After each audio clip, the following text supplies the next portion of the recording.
It's episode 109. Fire. I have hidden Fredbird because the Cardinals are out of it.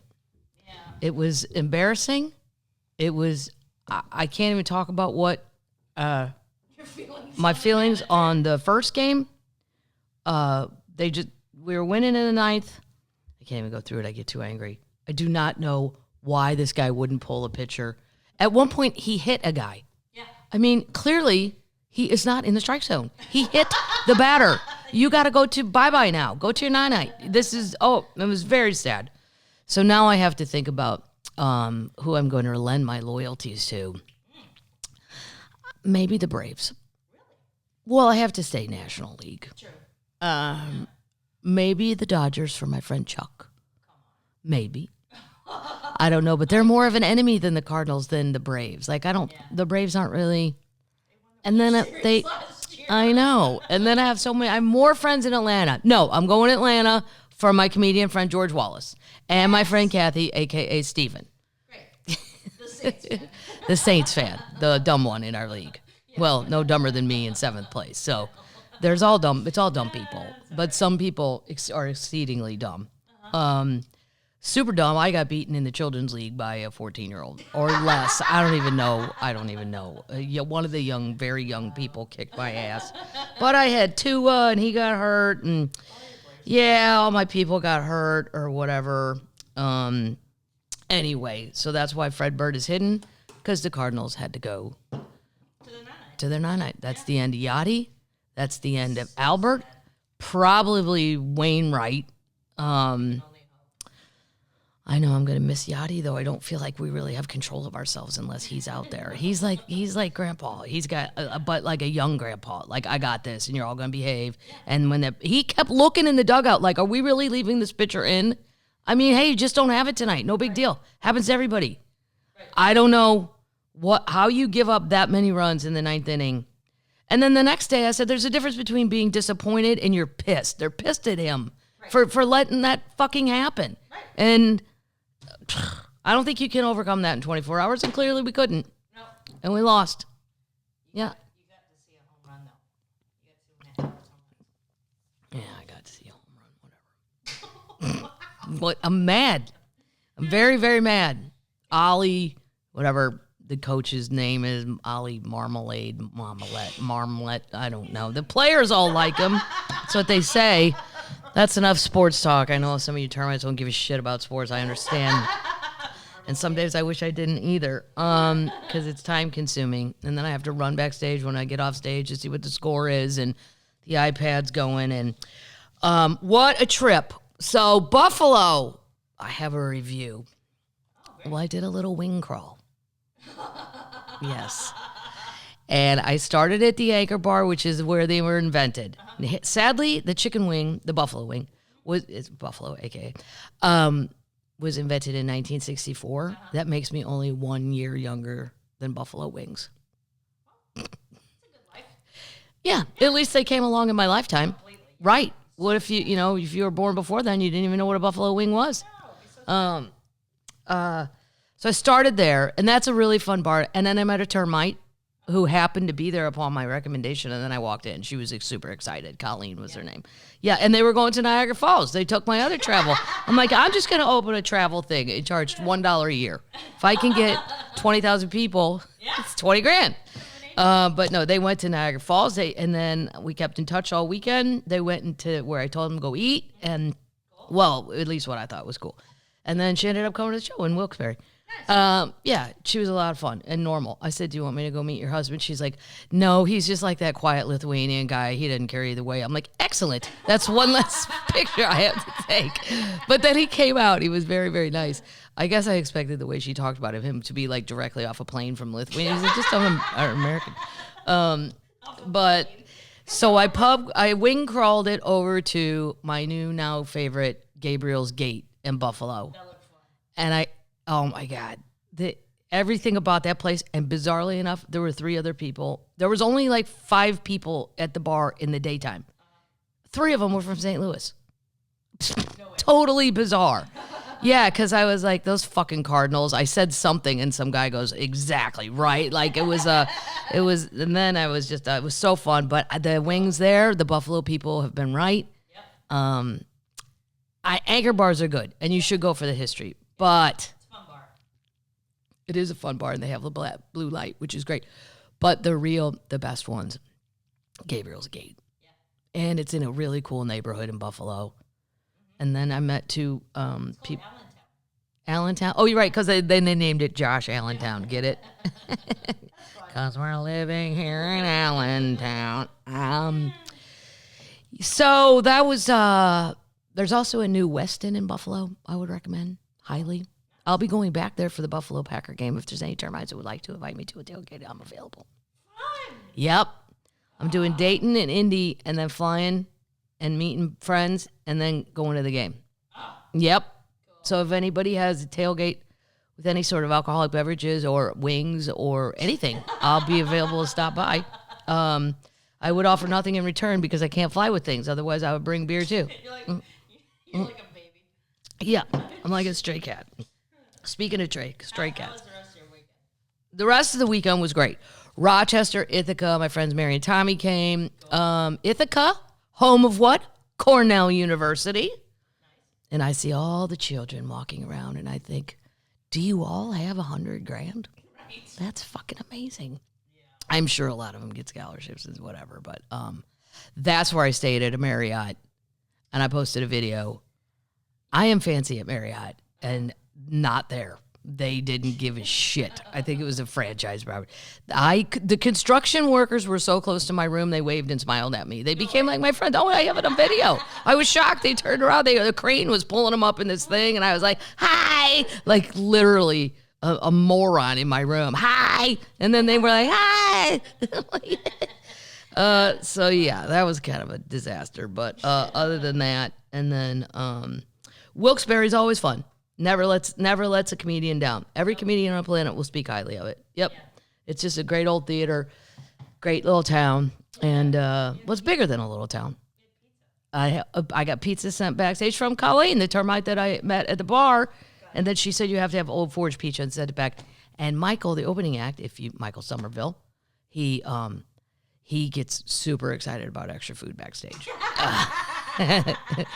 And he was going back to his in-laws, and I said, well, here, because I can't eat all this pizza. I just wanted a piece. I said, won't you be the hit of the party? Walk back in with all this stuff. Did you like it? I did like it, yeah. What does it taste like? It's thick, it's square, and it's just great, but it's thick. Yeah. It's not like a emo. I don't know what Detroit-style pizza is. Oh, my God. What's that? Chicago style, Detroit style, New York style. Way thicker than New York. Chicago. It's more like Chicago. Okay. Thick. No, deep dish. That's what it kind of tastes like. Mm-hmm. Anyway, what am I drinking? The Schnotz. S'mores with Churchill coffee stout. Nice. You know what made me laugh about this beer? They tell you an album pairing that you should be listening to yes, it's from Geneva, New York. Cool. That was a Rochester deal. Yeah, I'm supposed to be listening to Kate Bush when I drink this. I think it's just hilarious. They advertise the War Horse Brewery. Cool. I know, my great friend, that's one of my great friend Greg Warren would make fun of the way I say war or quarter. A quarter.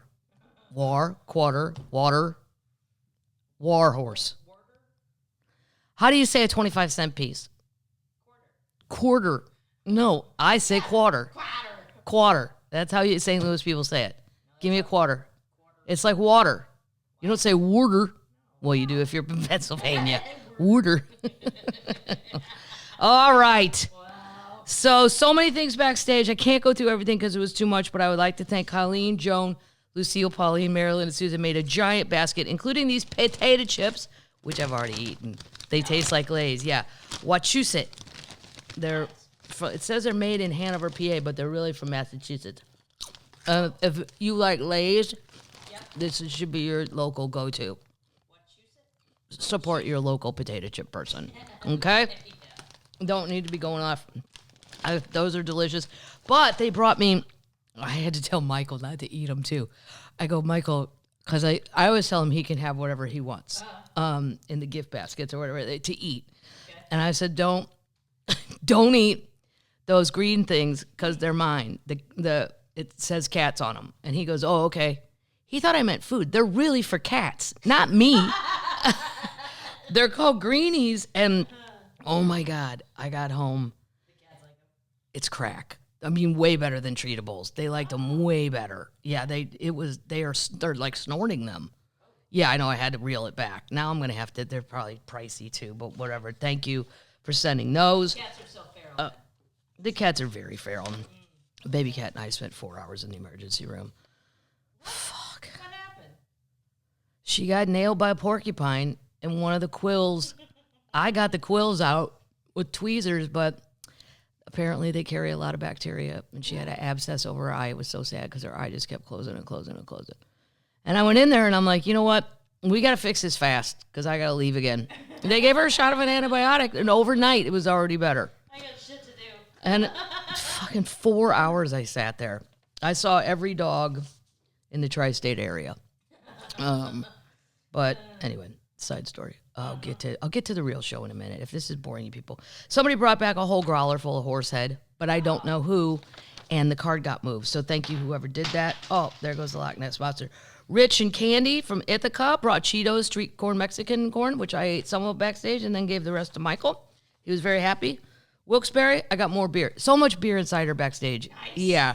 And then somebody gave me golf balls with buffalo on them. I love it. Oh, nice. I know. Cool. I love it. I do like to root for the Bills. And then here's the other thing we're going to taste. It's pumpkin cheesecake, TastyKake. Now, I don't like people shoving pumpkin in my beer. You got to stop with that, people. Oh, I like the one. My mom would like that. No. It's really sweet. Do you like pumpkin pie? I don't really like pumpkin pie. No, I like cheesecake. Well, that's why you would not like Once again, though, why do you got to leave them alone? Leave what alone? It's like leave a cheese it alone. Just leave it alone. I don't like change like that. I don't. Okay. Some quick shout outs and then we'll move on. Rich and Candy, got your card, got your stuff. Thank you. So many people brought so much stuff. Rob, he was a Pennsylvania termite. He's an ICU nurse. Cool. Yeah, and he likes listening to podcasts. That's nice to know you're having an effect somewhere. Kathy and Ginny, Wilkes-Barre, yeah. Thanks for all the laughs. They saw me for the third time. I hope I was just as entertaining the third time as the first two. Nice. That's Colleen and George. Colleen and George became like my weekend friends. She was like, I didn't really think you'd be in here. I go, I said I was coming. Now the odds of you being here at the same time are very slim to none, but congratulations, you won. So, all right, let's move on. What are we talking about this week? Well, some Queen news. Queen Stevie, who I'm supposed to see soon in Nashville, has canceled a few dates due to non-COVID upper respiratory illness. Now, when I hear that in the over 70 crowd, it makes me nervous because then I think it's pneumonia. Yeah. It doesn't mean it's pneumonia, but I have had my over 70-something friends. That's what happened. Let's hope that's not the case. Right. She's supposed to go to Atlanta. Yeah. And then Queen Dolly. Where do you get a load of this? She's fabulous. I know. Seriously, I know she'd never do it. But this is what we need as a president. We need some feel-good moments. We need giving. We need giving without judgment. That's what I think. Giving without judgment. Dolly Parton paid for band uniforms and instruments for kids at a majority black high school with zero publicity, a writer has revealed. Michael Harriot tweeted that he noticed the quietly wonderful phenomenon when speaking to former high school choir bandmates. He said a surprising number of people who attended majority black high schools will say, when asked about fundraising for uniforms and instruments, oh, Dolly Parton paid for ours. I know. Nice. The story was collaborated by many, with one person replying to Harriet's tweet, 30-plus years ago, I was in high school marching band in East Tennessee. One year we played Sevier County High School, and dang, that band was equipped. Uniforms, instruments, flags, everything. Mountain area, much poverty. Paid for by Dolly Parton. That woman is a national treasure. Another continued explaining how Pigeon Forge, the home of Dolly Parton, a family amusement park owned by her legend, was struggling to cope with the growing population until Parton stepped in. Around the same time period, Pigeon Forge was growing, middle school was bursting at the seams, and 2+ kids were sharing lockers. She called the BOE, I don't know what, Board of Education, and told them to replace the lockers so we all had our own and send her the bill. She's amazing. Her philanthropy and charity work is one of the defining features of her celebrity status. She's provided cash incentives to prevent children in her local area from dropping out of school, set up a reading program to improve literacy rates, and is a firm supporter of Black Lives Matter movement. You go, Dolly. You go. She has the Imagination Library, free books to kids up until the age of 5. Over 2 million children have registered with the project. She's also paying the full tuition fees, including textbooks and any additional fees, to all employees of Dollywood. Oh, nice. God. Just wonderful. Just, yeah. Wonderful. More people need to follow that example. Yeah. Right? Wonderful. Right. That's all my Queen news. Stevie, I don't have the energy to read it, but if you go on Stevie's Instagram, she's very upset and she wants everybody to vote. And she wrote us a poem. It's very long. And a song. And I can't, it reminds me, I love that Stevie Nicks is weird. I'm just not weird. And one time I saw Billy Joel being interviewed, like his songs, I always liked Billy Joel's songs. I didn't like that Uptown Girl thing, but I liked all the other ones because they were literal. And I'm a literal person. Right. The words made sense to me. You Catholic girls start much too late. Sooner or later it comes down to fate. Might as well be. Okay. He's like telling a story. He was there being interviewed and he said, sometimes I wish I was weirder. And I think that all the time when I watch, there's other comedians that are super weird. And I think, I wish I could be that weird, but I'm just not. And Billy Joel goes, I wanted to be weird, but like I'd hear a song from America and they'd say they'd been through the desert on a horse with no name and it's good to be out on the range. And I'd think, what the fuck? I'm like, right. I don't get it either. How can... Exactly. So Stevie's thing is a little, Stevie weird, which is the reason I like her. But if you'd like to read that on your own, there you go. It's just too hard and long for the Pubcast. I don't say hard, I don't know. That's all the Queen news. Okay. That's all I got. Update! Oh, my God. A Russian oligarch's $500 million mega yacht just mysteriously arrived in Hong Kong. What? Yeah. Ever since Russia invaded Ukraine earlier this year, authorities and Madigan's Pubcast have been keeping an eye on the mega yachts owned by Russian oligarchs and allies of Vladimir Putin. One such vessel just mysteriously turned up in Hong Kong.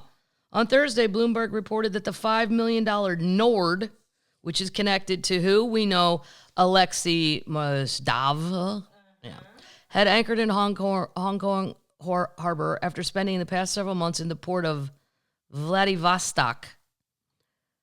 No, I'm not kidding. Mordashov, the largest shareholder in the steel makers Sevestol and the third richest man in Russia, was sanctioned by the European Union, the United Kingdom, and the United States after the war in Ukraine began, and he's been fighting those sanctions since May. The 465-foot vessel. How do you just show up? You have to call ahead. Right. You can't just show up and hope there's a parking spot. Right. This is not a lake bar where you're like, oh, it's early. I'm sure nobody's there yet. Let's go and get a pizza. You have a 465-foot vessel. Hey, do you guys have any bumpers? Can you throw me a rope? I mean, you don't sneak up on that. It contains 2 helipads, a cinema, 20 luxury cabins.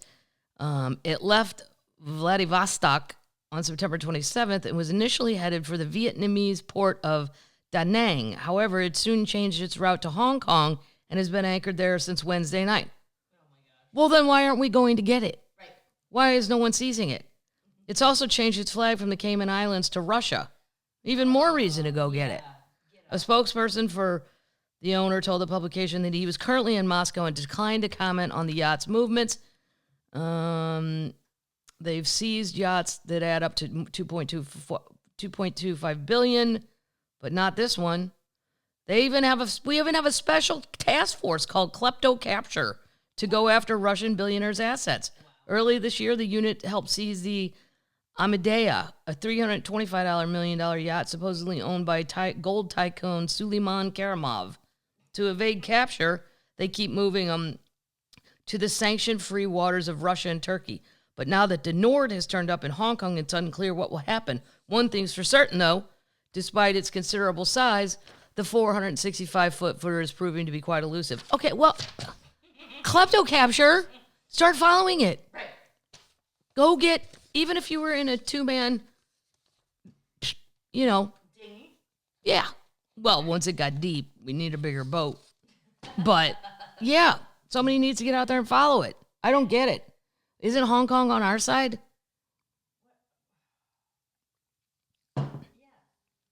Or is that more China, so they're being nice to Vladdy? Because they're trying to buddy up over there.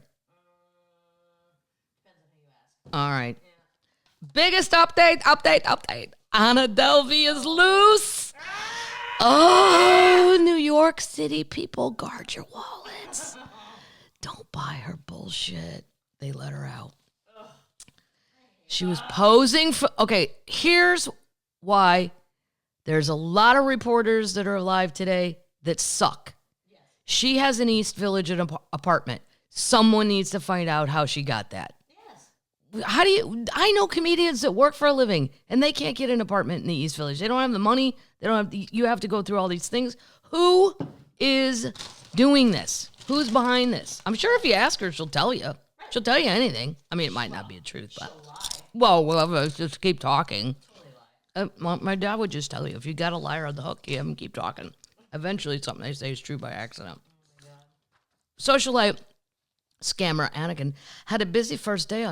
She's under house arrest, striking several poses in a photo shoot from the windows and rooftop of her new East Village pad.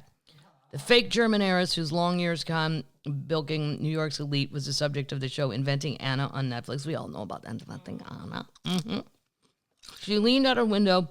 She's banned from social media. I didn't know you could do that. Really? Mm-hmm. Hang on, really? A judge did it.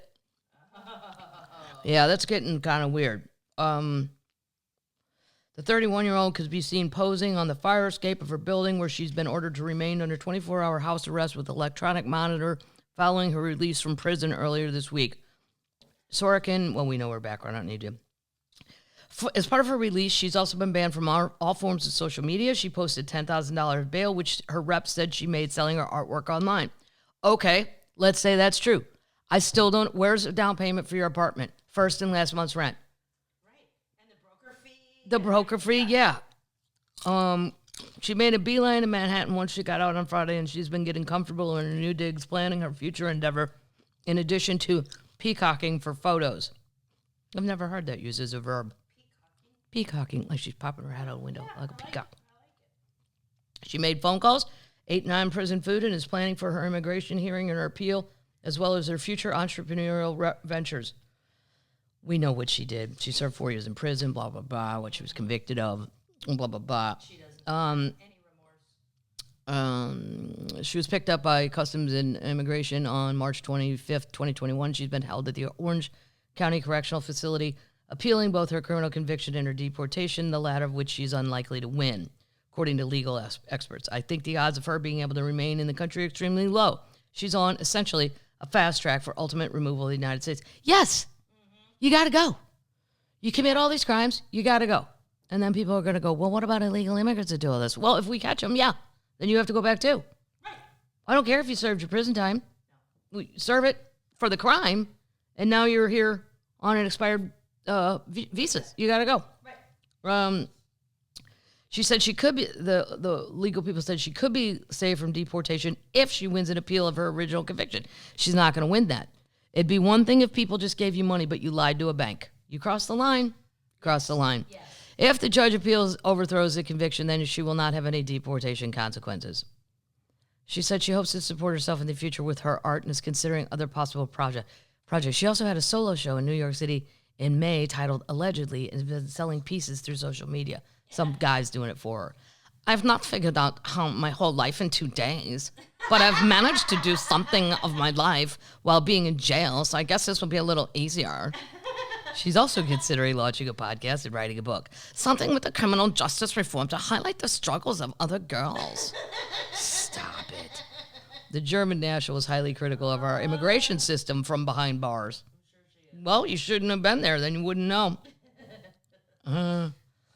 I didn't want it to go down the way ICE wanted it to. Letting them deport me would have been a sign of capitulation, confirmation, this perception of me as a shallow person who only cares about obscene wealth. And that's not the reality.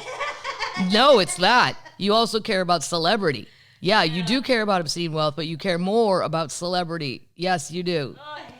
I could have left, but I chose not to because I'm trying to fix what I've done wrong.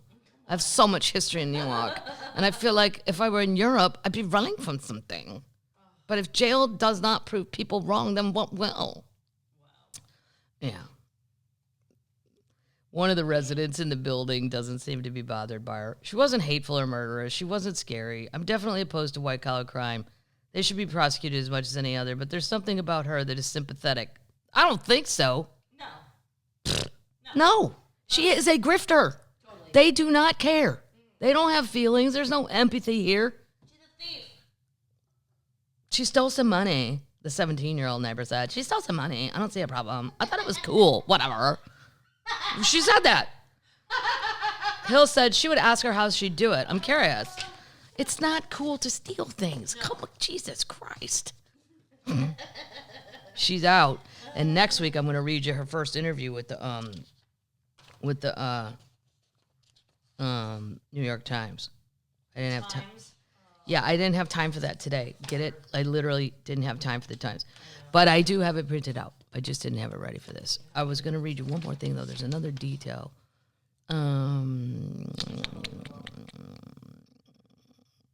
No, that's pretty much all of it. We'll see. They don't say when her hearing is, though. Like, when do we decide she faces deportation? She'll drag it out. She'll be sitting up in that window, perched up there like a little peacock for a year. Wait until it gets cold, though, and you're under house arrest. Update! January 6th rioter who formed his own militia sentenced to more than 4 years for assaulting an officer.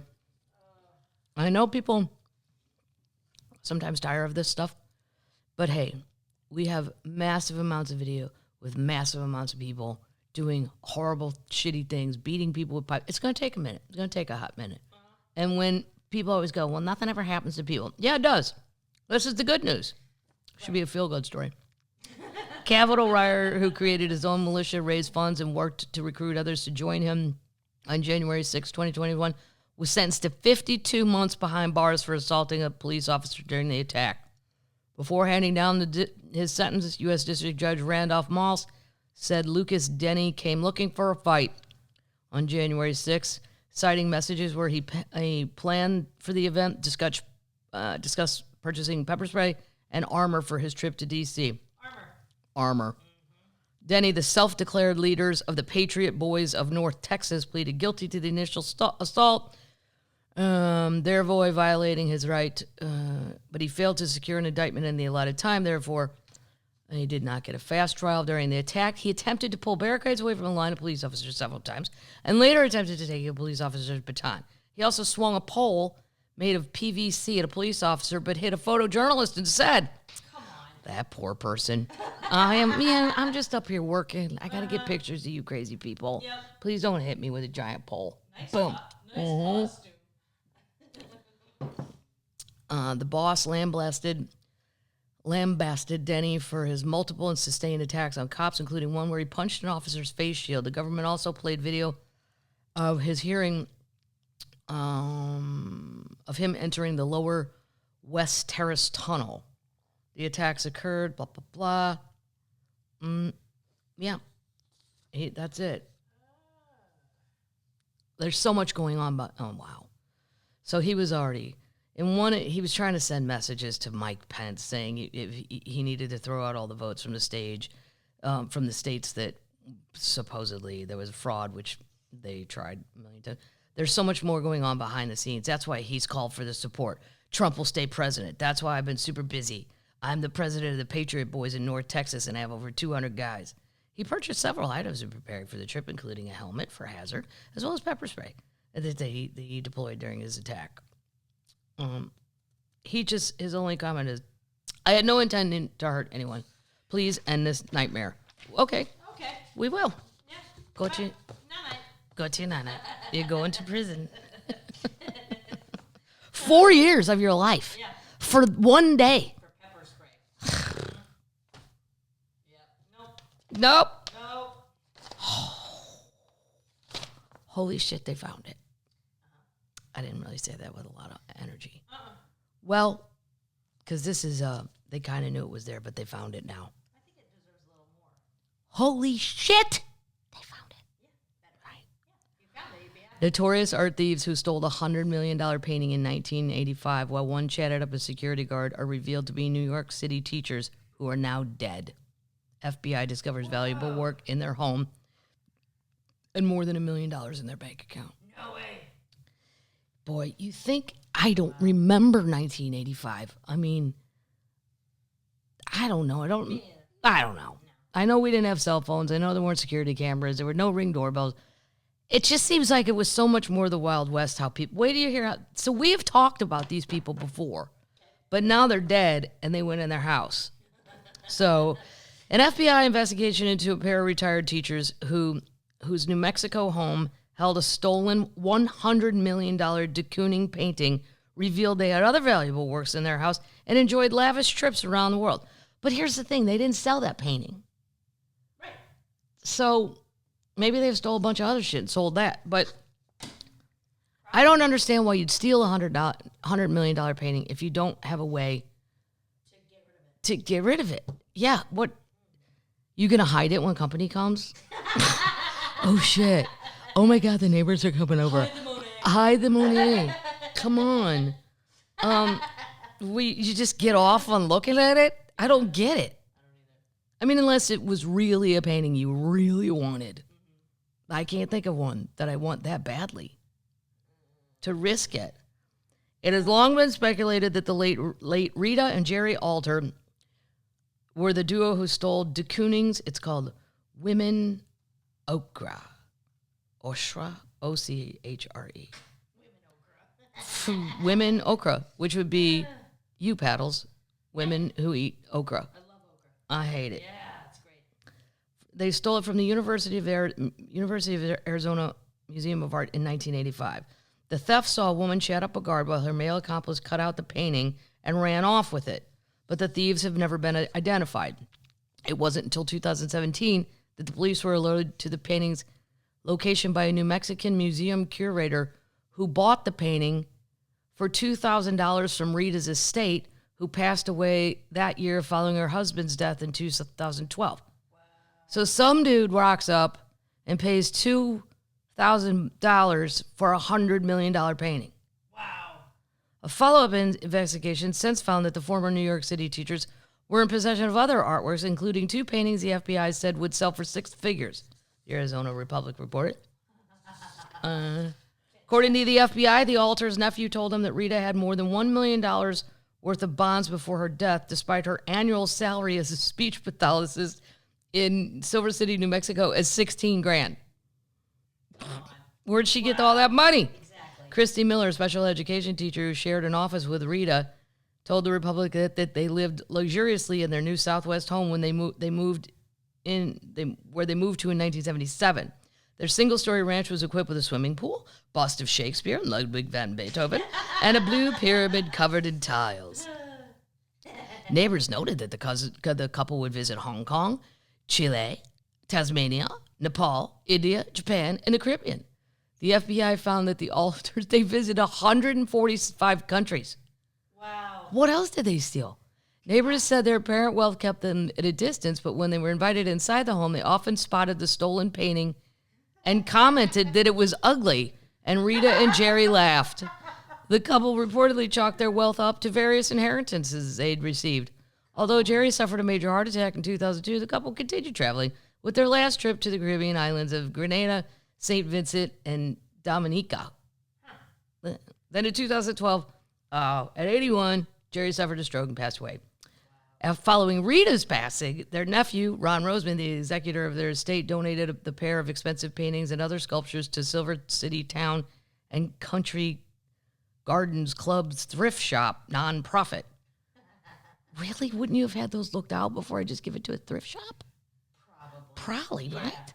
Including in the donations were originals from Joseph Henry Sharp and Victor Higgins, whose paintings go for 6 figures. The nonprofits was allowed to sell the artworks for $122,000, more than 3 times as much as the charity usually makes it a year. Okay, well, that's good, but why don't we get some art people involved here? Right. You know, you're just going to go give it to Paul down at the thrift shop? That's ugly. Yeah. $12. Tim Carpenter, a senior advisor to FBI art crime team. Now, see, why was I never told that was a job as a child? I would love to be in an art crime team. We would miss you here. Well, someone else would fill my spot. You don't need to miss me. You never know I wasn't here. You can't miss something you never knew. I'm sure there's science involved. There's probably science involved. Yeah, that's probably where I flunked out. Maybe that's why baby Jesus didn't lead me to that.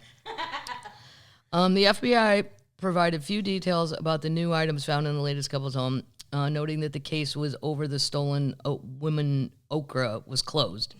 Tim Carpenter said that the alters would know how they got their hands on the $100 million painting. They took that secret to the grave with them, unfortunately. No, not really. It's not here. I'll tell you how they did it. Okay. According to KOB4, Jerry and Rita kept a day planner with meticulous notes about where they went, what they ate, and what medications they had. The couple mysteriously left Thanksgiving 1985 blank, the same day the painting was stolen from the museum.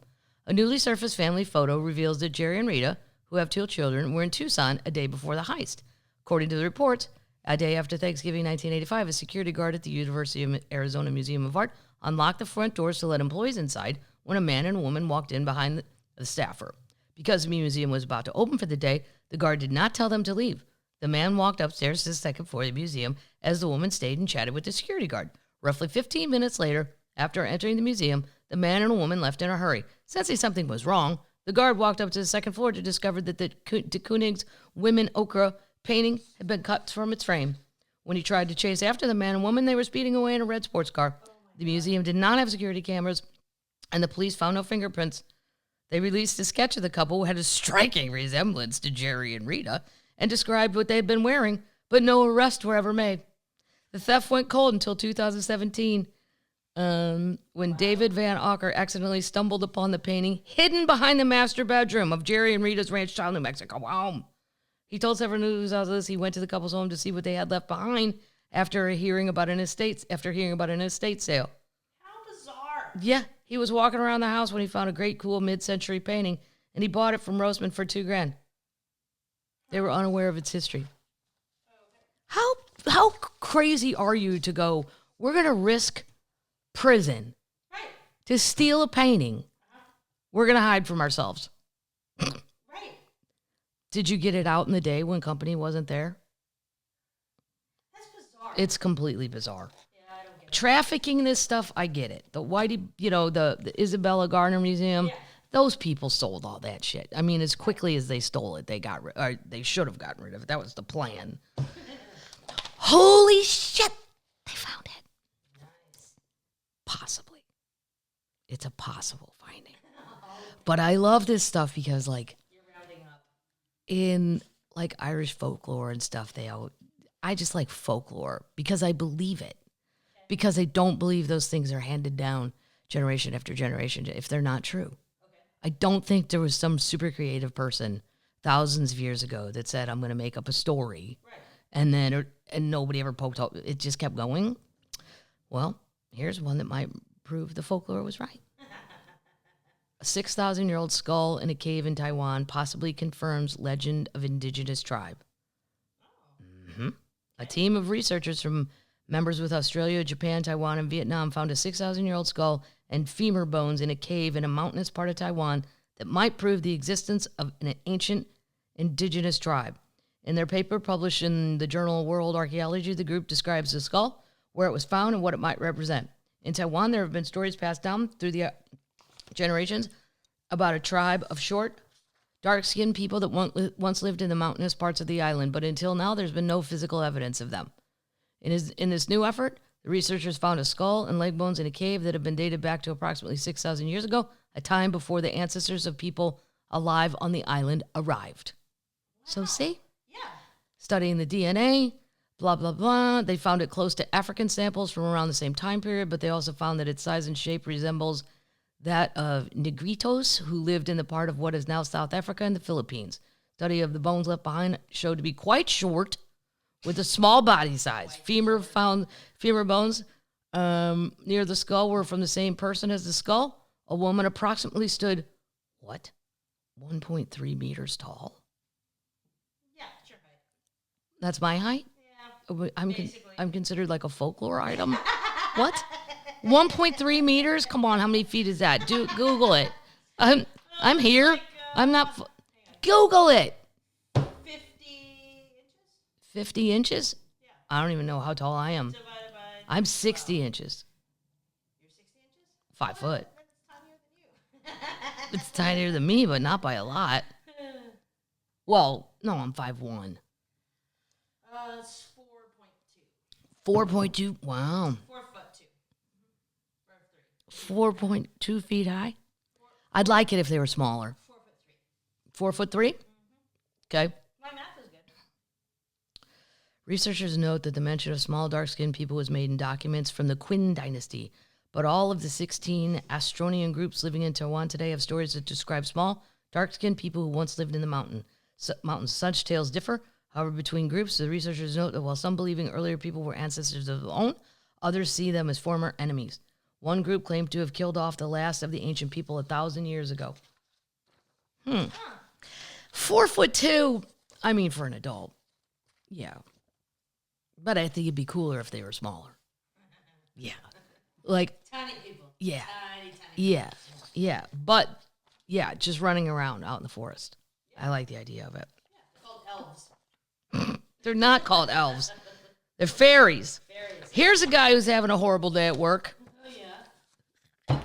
Speaking of art, since we were on the art subject, excuse me, an art expert has been fired after he valued a Chinese vase at $1,950 and it sold at auction for $8 million.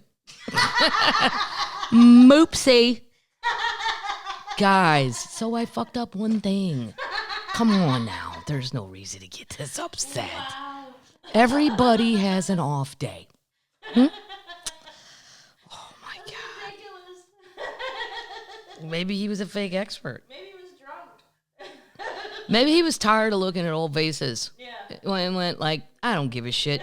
$2,000. See if somebody will pay it. An art expert in France has been fired for valuing a Chinese vase 4,000 times less than its sale price. The vase belongs to a woman after sold it after clearing her mother's belongings. It's not clear what drove the buyer to pay so much for the vase or what makes it so special. Maybe it's not. Maybe this guy ain't wrong. Maybe there's just some lady who's got $8 million and went, I like it. Yep. You know what? I'm not going to sit here and bid all day. No. $8 million. Yeah. Sale's over. Sales over. Who owns it now, bitches? He's been fired from a prestigious auction house after valuing the thing. So the French news site Le Parisien said that the people made the journey from China to France to view the blue and white ornate porcelain vase decorated with dragons and clouds, sought after motifs from collectors in East Asia. The buyer bid by phone was from China, the auction house said. The bidding for the vase at the Osanat auction house was fierce, and now someone has lost their job over it. Can you imagine if you're that guy? Going home. Yeah. Well, no, you're live. They're doing the auction. Right. Okay, we're going to start out at $1,000. Do I hear $950, $950, $900, $990, $4 million in the corner? And that guy probably just went, or lady, I don't know. Yeah. The expert made a mistake. One person alone against 300 interested Chinese buyers cannot be right. No. 300 Chinese people got on wanting this thing. Wow. Jean-Pierre Osana, who owns the auction house, said, he was working for us. He no longer works for us. It was, after all, a serious mistake. Oh. All right. Okay. Well, maybe these Chinese people just got super worked up about a vase that's not worth more than $2,000. It was sold after a woman from Brittany was cleaning her mother's house and decided to part ways with the vase, which once belonged to her grandmother. The listing describes the vase as a large ting-quing-ping porcelain ting-quing-ping porcelain and polychrome enamel vase in the style of the blue-white with globular body and long cylindrical neck, decorated with 9 fierce dragons and clouds. I wish I could read these at the auction house if I could be the lady that does this. Coming up next, we have a large Ting Queen Ping porcelain and polychrome enamel vase in the style of the blue and white globular body with a long cylindrical neck, decorated with 9 fierce dragons and clouds. The expert who analyzed the piece believed the vase was merely a 20th century decoration and decided it couldn't be worth more than $1,950. But he realized this might not be the case when their pre-auction show was swamped with interested buyers who, he told The Guardian, came to expect the vase with lamps and magnifying glasses. Oh shit. No. If you're that guy, you're like, hey, that's only worth $2,000. Why are we being so picky here? Back off, jack off. Wow. He said there were so many registrations, we had to stop them. At that point, we understood something was happening. The seller was greeted with a huge shock when the vase...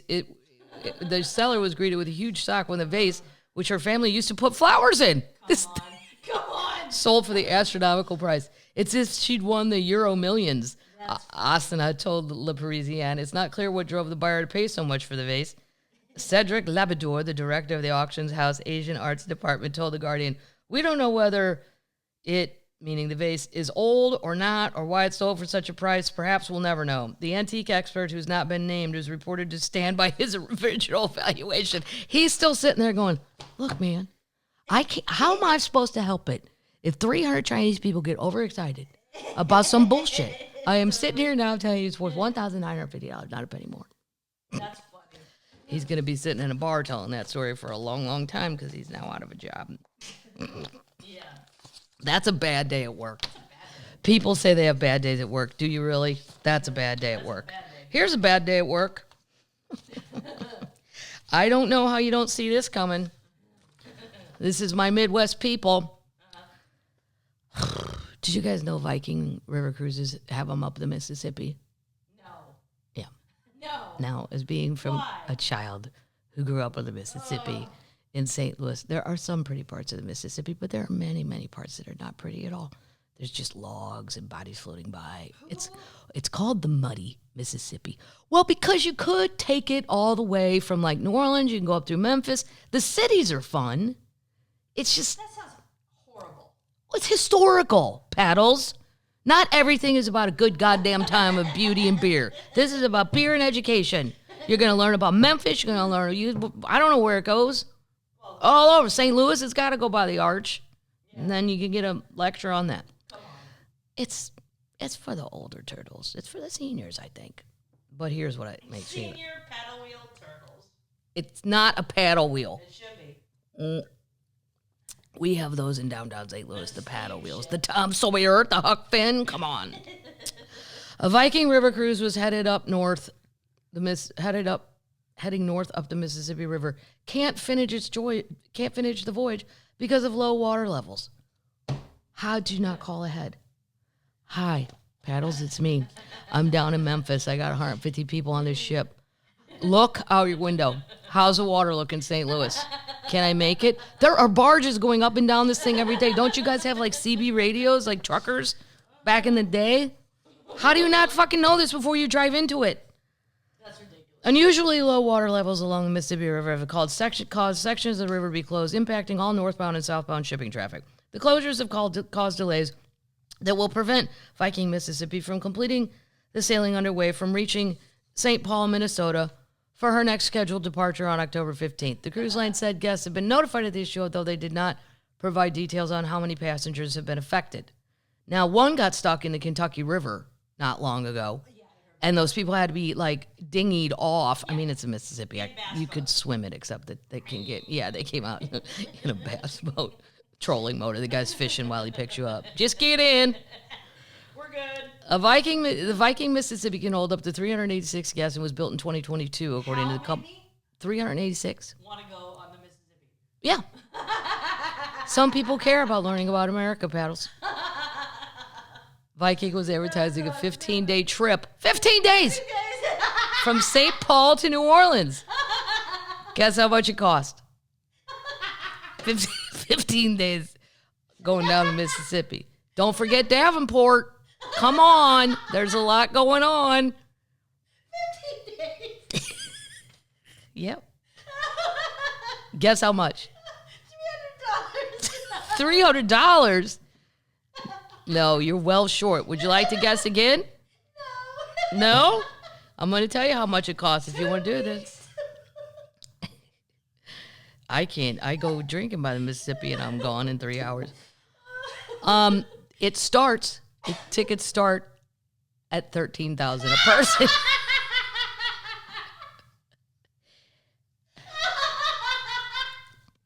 That's how much. Thursday wasn't the first time the Viking ship ran into low water trouble on this voyage.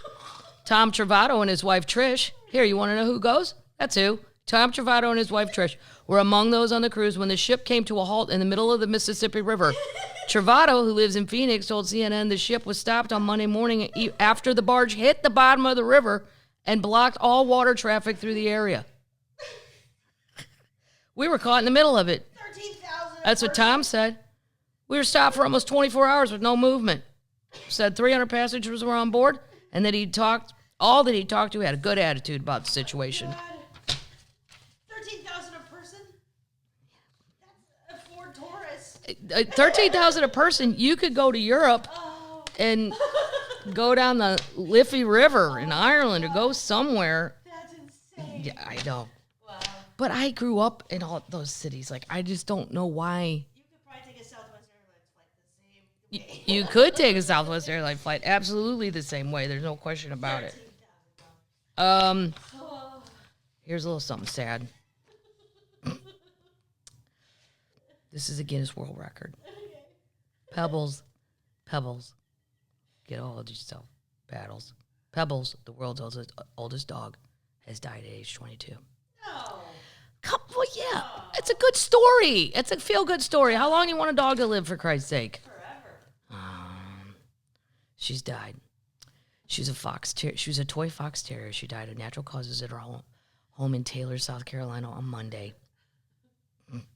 She was 5 months short of her 23rd birthday. She was recognized as the oldest living dog earlier this year. In April, Guinness had initially named a 21-year-old Chihuahua. We talked about that. Yeah. Toby Keith. Yeah. No. Toby Keith died. But when Pebbles owners saw the news, they realized their dog was actually older, and they leapt into action like a dog chasing a squirrel. Bobby and Julie Gregory, Pebbles owners, submitted their pet for the record. The tiny Tox Terrier was born on March 28, 2000. She lived a long and happy life. The 4-pound terrier loved listening to country music, trying new foods. Her wardrobe was studded with dozens of adorable outfits, including festive pumpkin hat and a pink dress that were documented on the Instagram account. It was our honor to have had her as a pet and blessed and a family member. There was never anyone who met Pebbles who didn't love her. She'll be deeply missed. Where is she from? South Carolina. Pay attention, Paddles. You're still stuck on the last story.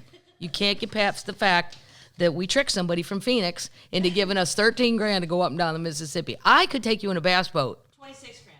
It's 26 grand for him and his wife. Tom and Trish. Yeah. They'd have had so much more fun if they went in my boat. Exactly. Yeah. Although I don't really have the overnight accommodations in my 17-foot bass boat. Well, you can get dead. I wouldn't get stuck. No. As long as there's 1 foot of water, I can get through with a trolling motor. Yep. And, poles. They can fish well. Paddles. The actual paddles. I don't mean you. I just can't believe it takes 15 days. It's all crazy. Well, it does. Unbelievable. 15 days to go from up to down. Rest in peace. Pebbles. All right. Speaking of paddles, Pebbles. you want to talk about stupid shit? Yeah. 15 days. This is on you, paddles. Wow. A statue dedicated to Cheetos is unveiled in a small Canadian town. Why wouldn't it be? It's wonderful. It's the craziest thing I've ever seen because the fingers are like a dark steel color and they put Cheeto dust on their fingers.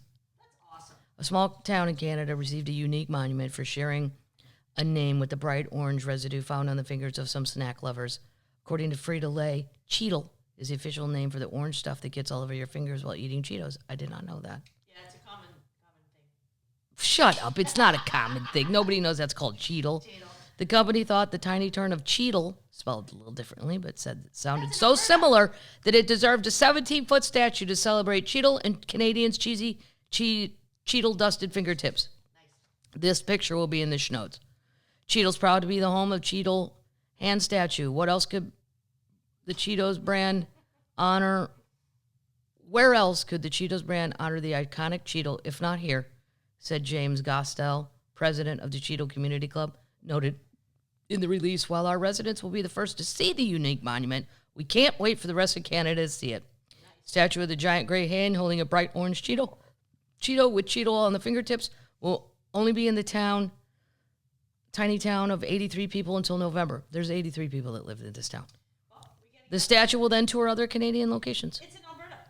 It's in Alberta, yes. Yeah, it's around Calgary. According to the dictionary, Cheetle, originally spelled Cheetle, was one of the many words known as sniglets, created by who? My friend, comedian Rich Hall in the 1980s. Remember sniglets? That was my friend Rich. Sniglets? Yeah, he created words. It was a thing. Sniglets. Don't ask me to explain. What does that mean? Sniglet. I don't know. I don't remember. I just know he got popular selling that book. Okay. Yeah. Sniglets. Let's talk about the no-go zone in Chernobyl, Okay. where nobody's supposed to be living, but you should always go see that. Go watch that thing, the women of the babushkas of Chernobyl, if you've never seen it. Holy shit, it's on YouTube. About the women that said, fuck it, we're walking back, that's our home, and they've been there ever since. There's not many of them left. It seems like maybe 20 or less. But the frogs in Chernobyl that used to be green. The real frogs? Real frogs. They're talking about how nature keeps evolving within this zone to stay alive. Mutating, right. That's the word. Well, now the green frogs are all gone, and all of the frogs are black. No. Because they think somehow the skin color helps with the not being affected by the radiation as much. Oh, wow. Yeah. So maybe a diverse range of endangered species finds refuge there today, including bears, wolves, and lynxes. Radiation can damage the genetic material of living organisms and generate undesirable mutations. However, one of the most interesting research topics is Chernobyl is trying to detect if some species are actually adapting to living with radiation. As with other pollutants, radiation can be a very strong selective factor, favoring organisms with mechanisms that increase their survival in areas contaminated with the radioactive substances. Wow. Yeah, now this gets very technical, but melanin is responsible for the dark color of many organisms. While less is known that this class of pigments can also reduce the negative effects of ultraviolet radiation. And its protective role can extend to ionizing radiation too, as has been shown with the fungi.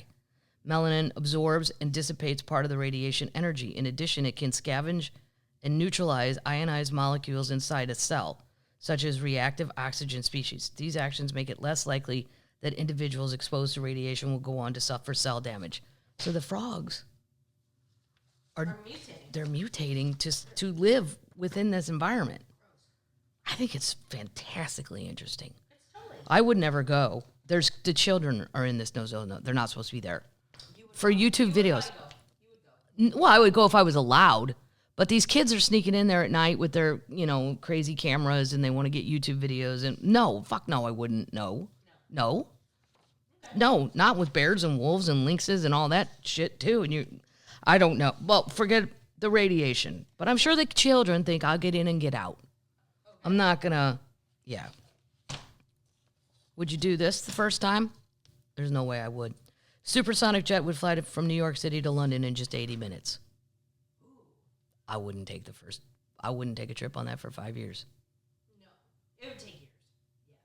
Yeah. It's a newly designed supersonic jet. That's crazy. Dubbed the Hyper Sting, the conceptual plane would be nearly twice as large and travel twice as fast as the world's last commercial supersonic jet, the Concorde, which we've talked about on this show, which was retired in 2003.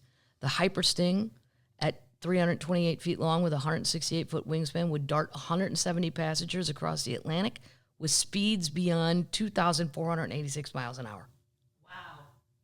Wow. Yeah, that's... You know what? I got time. I don't know how that's... I'll take the slow plane. Yeah. More than 3 times the speed of sound.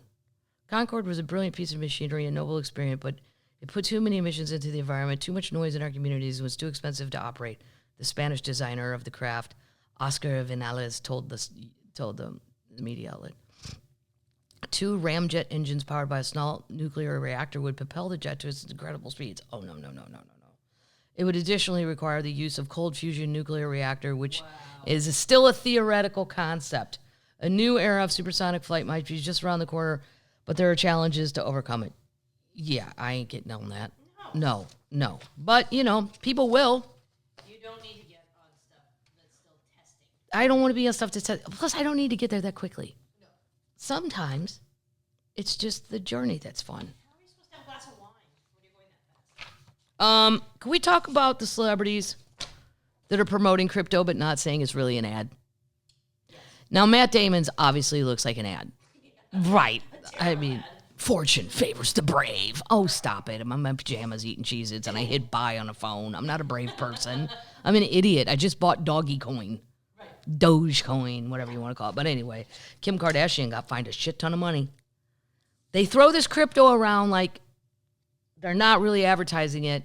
She did put hashtag ad on the bottom of her Instagram post, but it was super tiny. Oh. Yeah. Well, that's all you're supposed to She got a $1.6 million fine from the Securities Exchange Commission. It could just be the first shot in a broader regulatory volley against crypto hawking celebrities. A-listers Matt Damon, Tom Brady, and Larry David, who appeared in ads for cryptocurrencies during this year's Super Bowl, as well as stars like Mike Tyson and Reese Witherspoon, who participated in so-called NFT drops. Tommy was into that, too. Oh, Melania's into that. Yeah. Melania, the NFT thing, my prediction, I'm no Jim Cramer. Okay? But no, I don't see it going anywhere.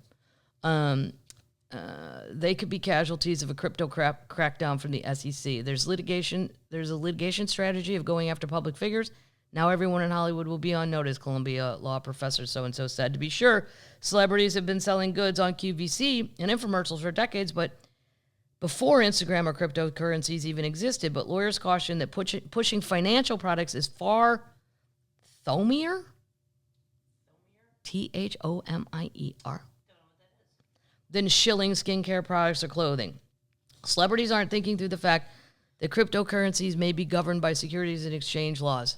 Thomier means you're a stimulating person and brighten social galleries. I'm a stimulating person and brighten social You're galleries? fresh and it means you're an influencer. I'm an influencer. Okay. Well, he could have just said that. There's no reason to be weird. Exactly.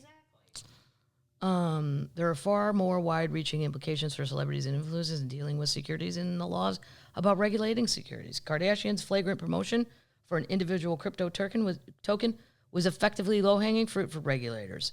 But celebs who promoted sites like Crypto.com and FTX, where the customers can trade a swath of crypto, could also be targets. But what does that do to Snoop Dogg? He loved Doggy Coin. Yeah, but he still got corona. But here's the thing. If you're taking advice from Snoop Dogg, your financial advice, Right. that's on you. Right. I bought it because I think it's funny and I just wanted to get the coin. Yeah. I wanted one Doggy Coin.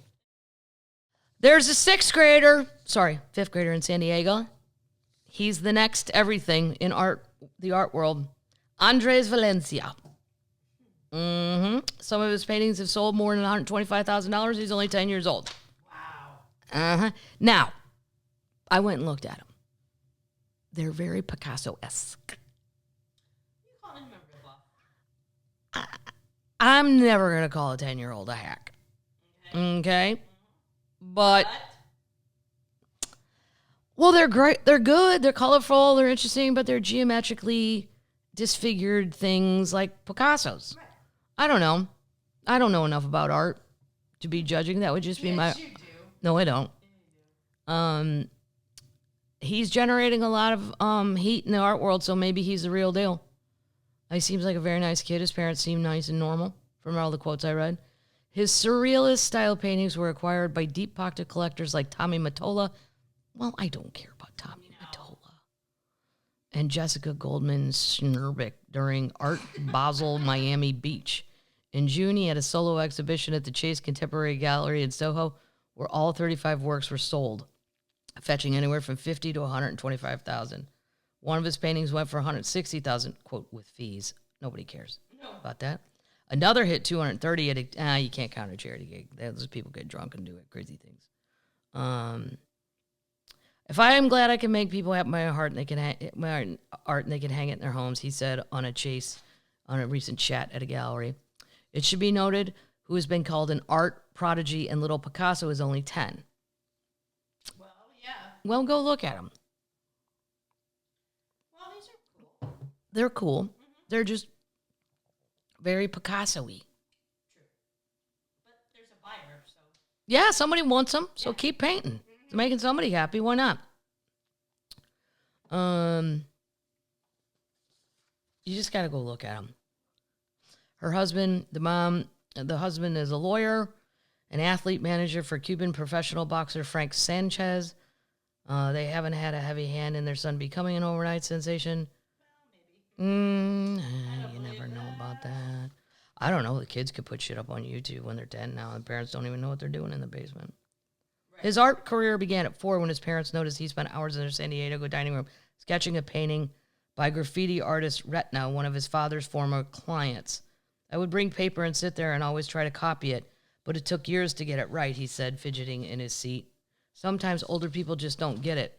Yes, I would be one of those ladies. But it could be the next prodigy.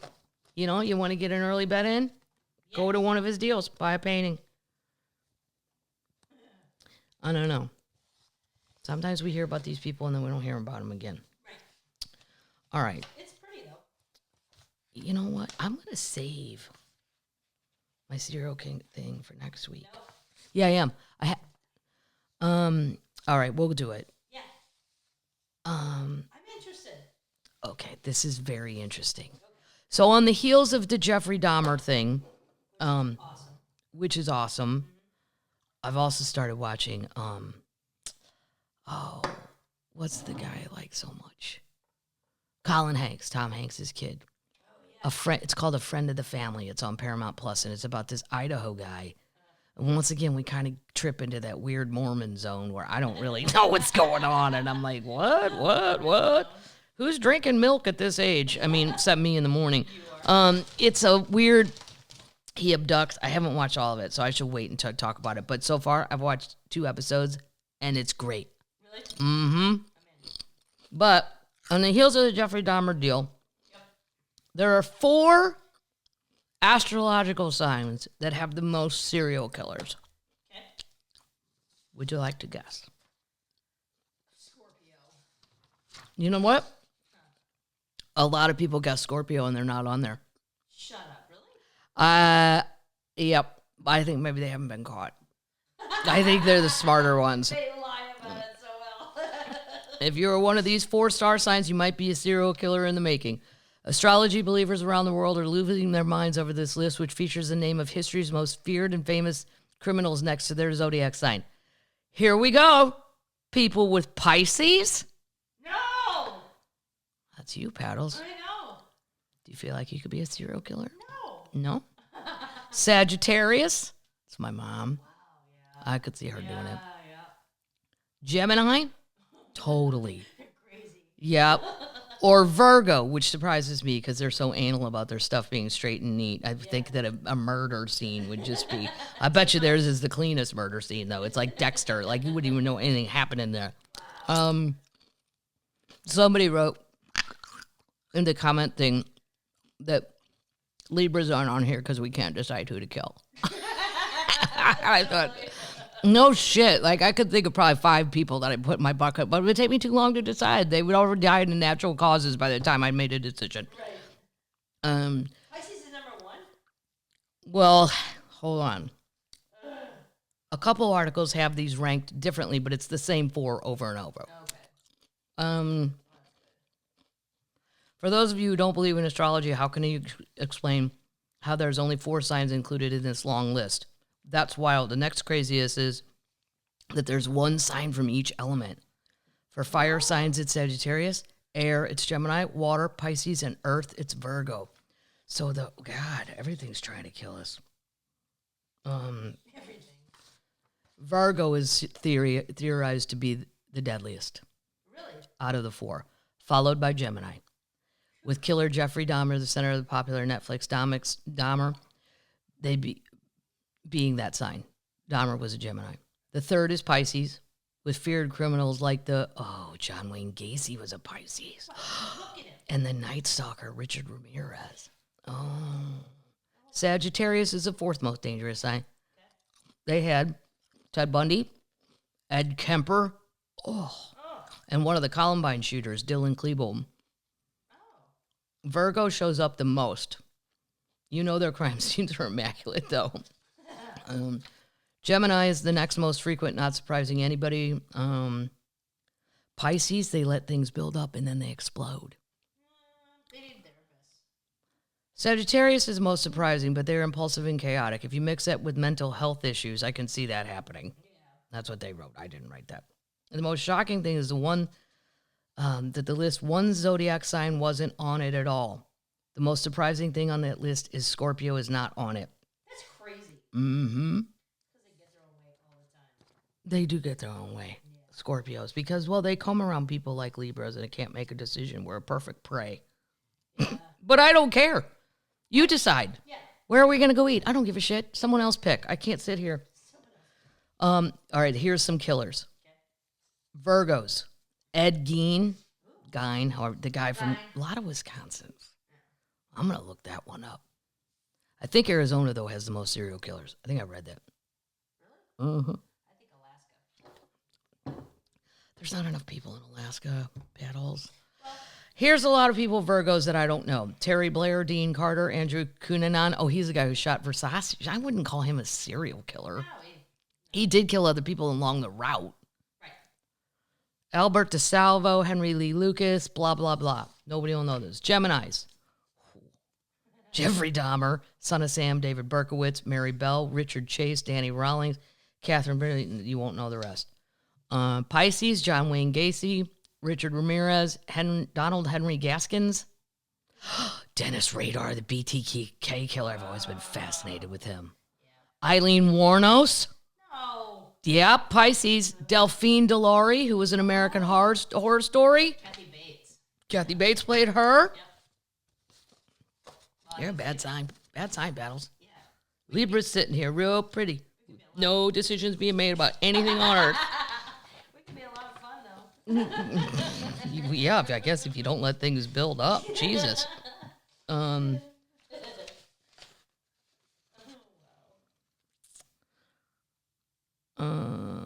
Dorothy Puente was a Capricorn. I don't know what she did. Serial killers are more likely to be born in the cooler months between September and March than the heat of the summer. Mm-hmm. While the above signs are the league leaders in serial murder, the study revealed that Aquarius, Libra, and Virgo are more dangerous with higher kill numbers than other signs. God. Well, I don't know what that means. Higher kill. I'm going to save that. Probably more people. So I read this giant, no, but why wouldn't that make you a serial killer? It is. It does. Well, but they're saying, no, we don't. You mean if you have, like, one, like, the school shooter guy? Then you're not a serial killer? Yeah, I think, like, if you walk into the grocery store and shoot 20 people at the same time, I don't think you're a serial killer. Huh. Oh, they put Dylan Klebold on that list, and he shot everybody the same day. Yeah. They're, gotta look at their facts. I'm fascinated about Lake Powell. I know. What if it, but then this thing is like 50 pages. I read this article. Really, if it runs out of water, nothing will happen because we have a plan for that. But if it runs out, if it recedes much further, one of the nation's largest river could be at risk for no longer generating hydropower for the region. The lake was just under 24% full as of last week and had lost 16 feet in the last year. Its depth level is currently around 3,530 feet. Now, it generates power for a shit ton of area. So what they're saying, because I had to read through this boring, it generates power for about 5.8 million households and businesses in Arizona, Colorado, Nebraska, Nevada, New Mexico, Utah, and Wyoming. But what they're saying is they can still produce power, but it's going to be for a lot less people. It's a problem. So what are we going to do? Right. It's important to differentiate between Lake Powell running dry versus Lake Powell dropping below the elevation of 3,490 feet. Well, we're almost there. The lake has never reached this point before, creating substantial uncertainty about what would happen. We know that we'll lose hydropower, and we won't be able to make hydropower below 3,490 feet. Complicating matters, though, the ongoing talks between allocation between the 7 states on the Colorado River and the source of the lake's waters. This is where it gets really hard. Because then they're doing reclaimed water and all this stuff. So I tried to find out an answer. If the lake's level dropped below 3,400 feet, they will have to run water through a series of river outlet tubes, the lowest delivery mechanism in the lake, for the first time since the 1980s, and Bureau officials don't actually know if they can handle that much water. If the outlet tubes can't meet the reservoir's need, the flow of the water in the Grand Canyon itself could reduce to a trickle. Wow. The Grand Canyon Institute is advocating for draining Lake Powell, both to replenish Lake Mead and to restore Glen Canyon, which was flooded to create Lake Powell. I just hope somebody's in charge of that, because there's going to be all kinds of people in Southern California, Arizona, and all that are going to be completely screwed up if somebody doesn't figure this shit out. Wow. So I wanted to say, too, my friend Judy Tenuta passed away. And for all the children, I don't want to start crying or anything. So you should go on YouTube and watch Judy. Put it in the show notes. We'll put it in the show notes. I'll pick a couple of my favorite clips and put them in there, because she was so funny. And I get so tired on the road of being asked, what's it like to be a female comedian? Blah, blah, blah. Judy never did any of that. No. She was just outrageous. Like, I could never be that weird. But I loved to watch it. And off stage, she was Chicago, normal, fun. Sweet, smart, a good person, did the right thing. The last time I went to lunch with her, I knew she was sick, so I went out there on purpose to spend time with her. And we, she couldn't drink at that point, but I drank her margarita for her. And we just talked about, we just, in a fun way, talked about comedians we hate. It was a wonderful lunch. And I liked her because she didn't do the women thing. I'm a woman and I want a job. And she just went, worship me, pigs. She was so ridiculous for that time. And, even for now. I mean, I went and saw her, I don't know. She's pretty cool. Yeah. But as a friend, it's very sad. I did not want to see her go like that, but so be it. I wish her life partner, V, I wish him well, and her family. And all the YouTube children should go watch her clips. The accordion, she had a Polish mom. So she really did know how to play the accordion, because people are like, does she really know how to play it? I'm like, what Polish person in Chicago doesn't know how to play it? Yes, she knows how to play it. No, she really did. And a lot of people don't know this either, but her artwork, that was at her house one time, I said, who painted these? And she was like, oh, I did. She went to the Art Institute of Chicago. Wow. She's very talented, as an actual artist. And I don't think anybody... I wonder if I could go online and see if she probably ever put anything up. I don't know. Seemed like she just did it for fun. But I'm super grateful I got to say goodbye, and she let me. And I said, well, I could come out in November. And she said, no, come now. So I think she knew this was going to be the not so long away outcome. But for fun, so I don't start crying, go on YouTube.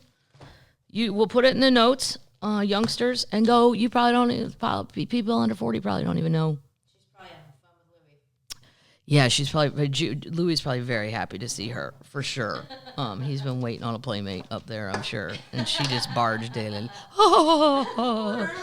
love me, worship me, pigs. I am your love goddess. She had 7 characters. Really? It's so ethereal and out there.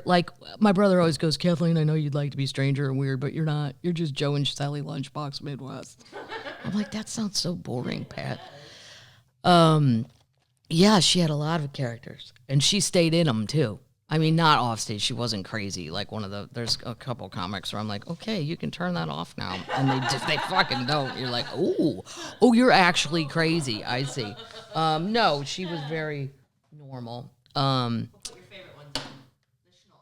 Yeah, put them in the shows. And she was a big HIV person before that was cool. Advocate. An advocate to all of that cause back then and all that. So there you go, termites. We've lost another. I'm so sick of losing my friends in their 70s. I mean, I know that you're in your 70s, but it just doesn't seem. They don't seem 70 to me. I did not know Judy was. I didn't know she was 72. I guess I would have said 65. I don't know. She always seemed, and she was so nice to me one time when I was super scared as a youngster. I went to the Chicago Comedy Festival and I hadn't seen anybody I knew yet. And I only knew Judy was famous. I didn't know her. And she said, "What's the matter? You don't look so happy." I said, "I don't know. They don't have my room ready and I don't know where I'm supposed to go. And I don't, and then I just became friends with her ever since that. She was so nice and so helpful. So.